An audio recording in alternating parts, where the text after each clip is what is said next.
Did you know that plantar fasciitis heel pain can be diagnosed and treated via telehealth very effectively? It all comes down to a proper assessment, and I'm going to show you today my favorite tests that we can do on our telehealth sessions that can help you get the right answers.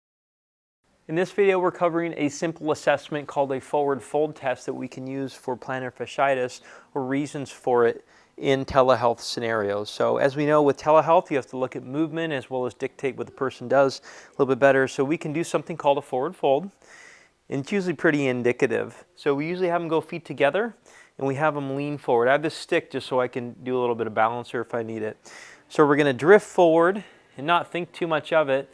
I have people do about 3 to 4 reps first so they can get as far as they can, and then I have them look down and peek if I can't see on camera. And so what you can see here is all these guys wink, or they have a crease in the end, and these guys over here don't. So there may be an absence of wink sign, which indicates that there's either overactivity of these muscles, but these ones are underactive, or at least the balance is skewed.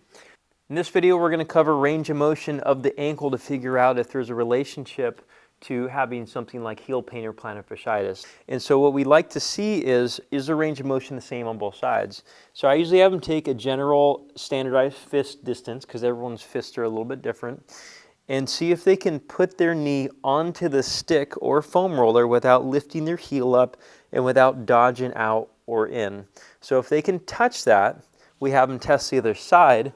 And oftentimes, people who have plantar fasciitis or heel pain have limitations on one side. Heel raises are an outlier condition for a lot of people. So you should be able to do a single leg calf raise. I know I'm using a stick for balance. Usually you lean against the wall. Notice my heel's not touching the ground. So you should be able to do at least 20. The ways we see compensation is resting on the ground. You see the knee kind of buckling and waving around. Or they start kind of moving to inner and outer parts of the foot as well as you're doing the calf raise. So if you can't do 20 on one side, that is an easy entry point into figuring out if there's a local foot condition or if there's something else going on. But normally people with plantar fasciitis cannot do 20 per side unless they're a very avid runner. Now, hopping is something that most people can do. If you're in pretty good shape and you're athletic overall, even a recreational athlete should be able to do at least 20 hops. Now, 20 hops for a runner is going to be very easy. They should be able to do at least 40 to 50 of them. But what we can also look at is, number one, can you do it? 2, does it hurt? But also 3, how long are you on the ground? So if it looks like you have long contact time between hops, that's also a positive test, as well as the other 2 reasons: can't do it or it hurts too bad to do, especially in the heel.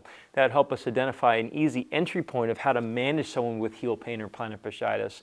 In addition to taking other orthopedics testing and taking a history, we can figure out the diagnosis as well. So if you want help virtually or in person, reach out to us.